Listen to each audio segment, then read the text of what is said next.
पुण्य सामने आ गया और वो चोरी का सामान लेकर शिव मंदिर में चला गया।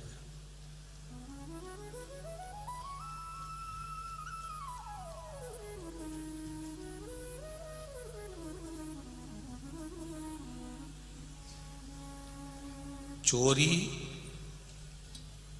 करने वाला चोरी करता है, किसी के घर में जाकर सामान चुराता है वो अलग बात।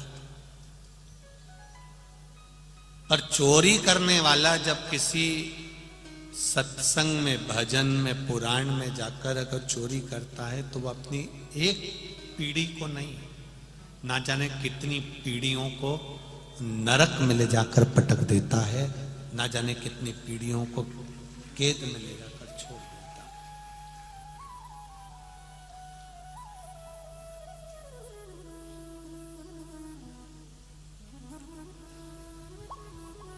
कुछ पुण्य था, देवराज नाम के ब्राह्मण का कुछ पुण्य था,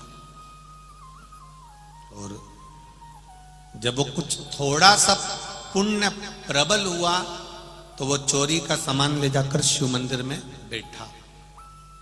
शंकर भगवान की कथा चल रही थी, कोई गुरुजन, कोई संत जन, कोई साधु जन कह रहे थे, बैठ जरूर गया पर मन नहीं लगा।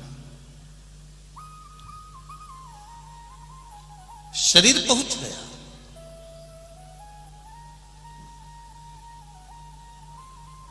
एक कितना सुंदर संवाद कहा है महाराज की, शरीर पहुंच गया पर मन नहीं पहुंचा।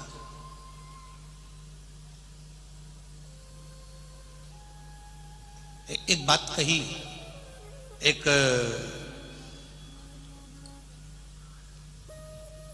संत, देवराज का चरित्र बड़ा सुंदर, एक संत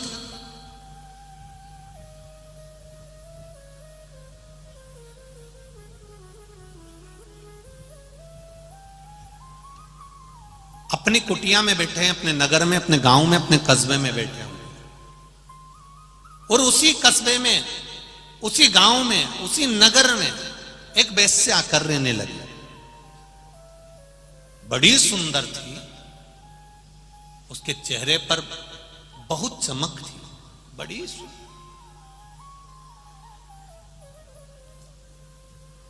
संत रहते, भजन करते, गुरु रहते, भजन करते, और वेश्या रहती तो वो अपना वेश्यालय सजाती। उस वेश्या का एक नियम बड़ा प्रबल था। वो वेश्या प्रतिदिन जब वेश्यालय पर जाती थी तो उससे पहले वो भगवान के सामने 2 मिनट बैठ जाती थी। एक घी का दिया लगाती, कुछ थोड़ी सी धूप बत्ती, अगरबत्ती लगा देती और भगवान के सामने बैठ जाती और भगवान से प्रार्थना करती। रोज प्रतिदिन उसका नियम था, वैश्यालय जाने से पहले,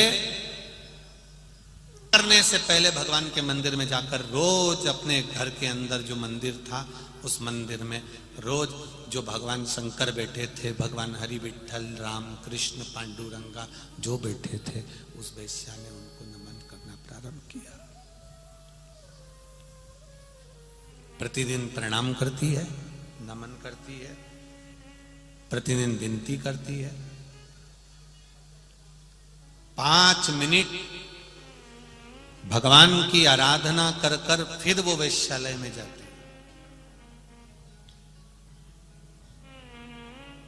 एक दिन संत से नहीं रहा गया,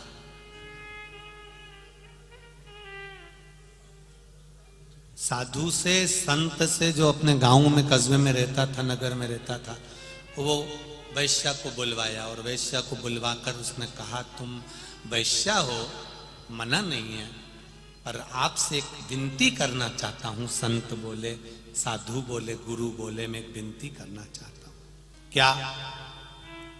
क्या विनती करना चाहता हूं?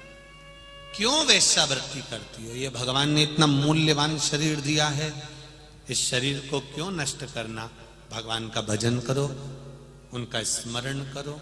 वेश्या ने कहा, गुरुजी भजन तो कर लूं पर भूखी मर जाऊंगी,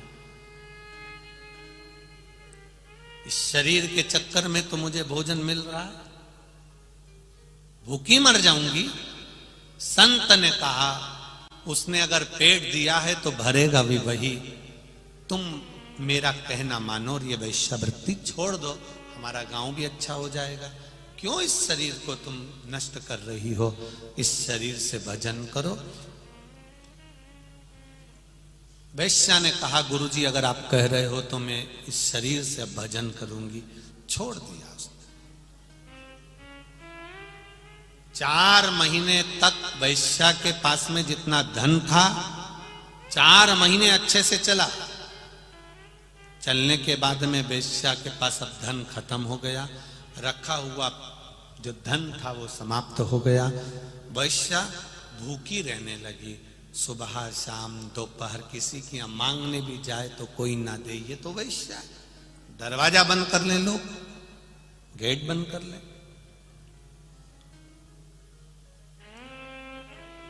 8 दिन वैश्या को रहते रहते भूखे मरते हो गए।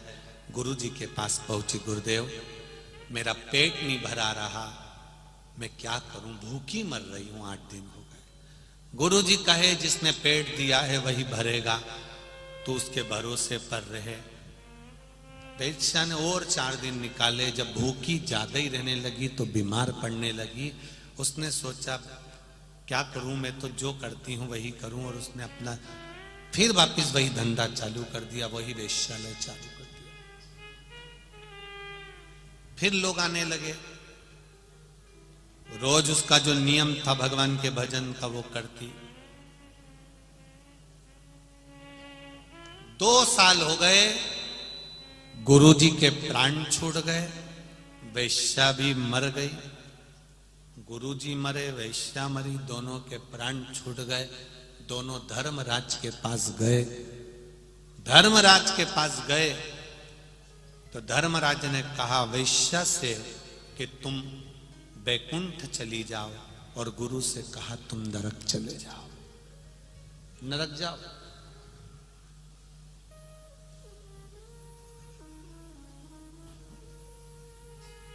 गुरु की आंख में आंसू भर गए।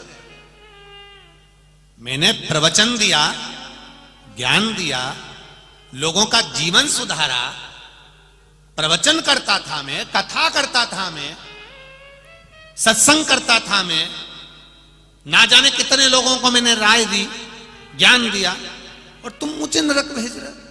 और ये वेश्या जो शरीर को बेचती थी, गलत कृत्य करती थी, कईयों का घर बर्बाद कर दिया, और इसको तुम स्वर्ग भेज रहे हो।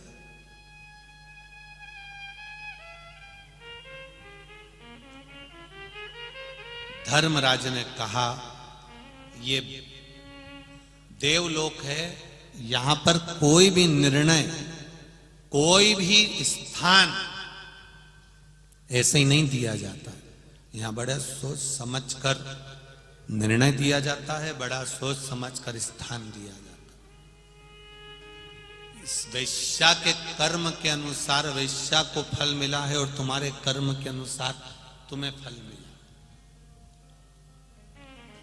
तुमने इस शरीर से लोगों को प्रवचन दिया, इस शरीर से लोगों को ज्ञान दिया, तो तुम्हारे मरने के बाद तुम्हारा शरीर का देखो कितना अच्छा काम हो रहा है।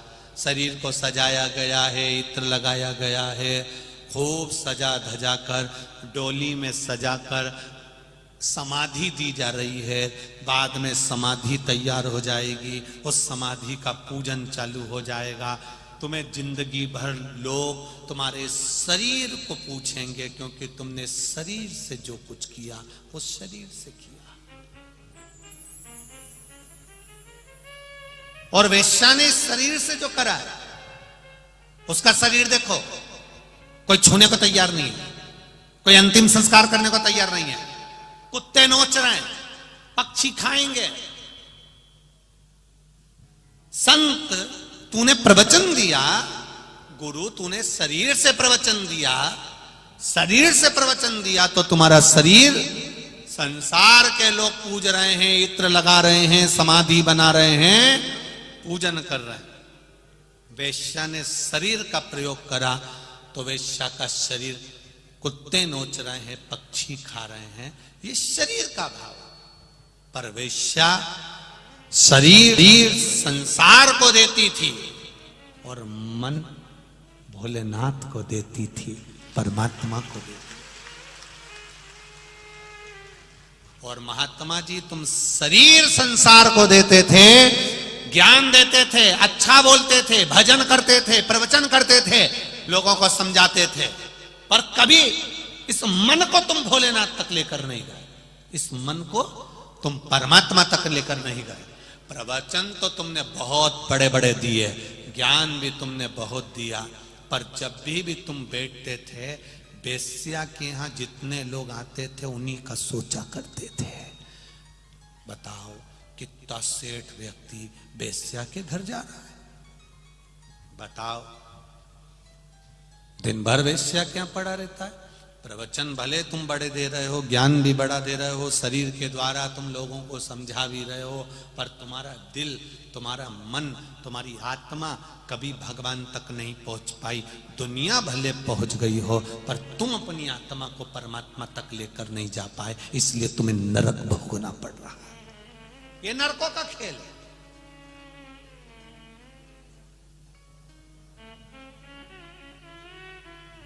कितना कई लोग हमारे पास भी आकर कहते हैं, मैंने कभी किसी का बुरा नहीं करा महाराज, पर भगवान ना जाने मेरे साथ ऐसा क्यों कर रहा है। भगवान क्यों ऐसा कर रहा है, तो कभी अपने ऊपर हृदय पर हाथ रखकर तो देखो। शरीर से तुम दूसरे का भला कर रहे हो, शरीर से दुनिया का भला कर रहे हो, और आत्मा से करा तुमने। हमेशा सबके कल्याण की बात। घर में रह रही हो, सास के लिए तुम चाय भी बना रही हो, सास के लिए तुम दूध भी बना रही हो, सास के लिए तुम रोटी भी बना रही हो, सास बीमार पड़ रही है तो तुम दवाई भी दे रही हो, शरीर से कर रही हो, पर कभी तुमने दिल से करा उस सास के लिए कि मेरी माँ है, जैसी भी है, बोल रही है, बोलने दो, मेरी माँ है। जब तुमने दिल से उसको माँ मान लिया तो शरीर से नी भी करोगे तो परमात्मा फल दे देगा। पर मन नहीं जोड़ पाए, आत्मा नहीं जोड़ पाए, मन नहीं जोड़ पाए तुम, आत्मा नहीं जोड़ पाए तुम, चित्त नहीं जोड़ पाए तुम। शरीर को तो तुमने जोड़ना चाहा, पर मन जोड़ना बहुत जरूरी है। वेश्या कहां गई? जम के बोलो, वैकुंठ। संत कहां पहुंच गया? क्यों? वो आने वाले वेश्या के घर में आने वाले व्यक्ति को रोज काउंट कर रहा था, गिन रहा था। जितने लोग वेश्या के यहां आते थे, एक पत्थर इकट्ठा करके रख लेता था, फिर इकट्ठा करके रख लेता था। वेश्या ने एक दिन संत से पूछ लिया था, मैं जब यहां आई थी इस गांव में, इस नगर में, इस कस्बे में, संत के पास में एक भी पत्थर नहीं था, इतना सारा पत्थर का ढेर कैसे लगा लिया? संत कहते हैं ये तेरा पाप है। तेरे घर में इतने लोग गए, जब कोई तेरे घर में जाता था मैं एक पत्थर उठा के अपने पास रख लेता था। वेश्या कहती है, वारे गुरुदेव वाह, धन्य है, मैं माला जपती थी एकांत में और तू मेरे ग्राहक जपता था पत्थर रखकर। 1 2 3 4 5 6 तूने पत्थरों का ढेर लगा लिया, पर इस मन से तू भजन नहीं कर पाया, इस आत्मा से तू परमात्मा को नहीं जोड़ पाया। कभी विचार करिए, कभी मन में एकांत में बैठकर ये विचार करना कि हम आत्मा से परमात्मा का मिलन कर रहे हैं। अभी जब बैतूल में कथा हुई तो हमने एक बात कही थी कि शंकर भगवान को जल चढ़ाओ मना नहीं है, पर जल में छल नहीं होना चाहिए। जल में अगर छल होगा तो भगवान नहीं मिलेगा। जिसके जल में छल नहीं होता उसको बाबा देखो पत्र में कहा,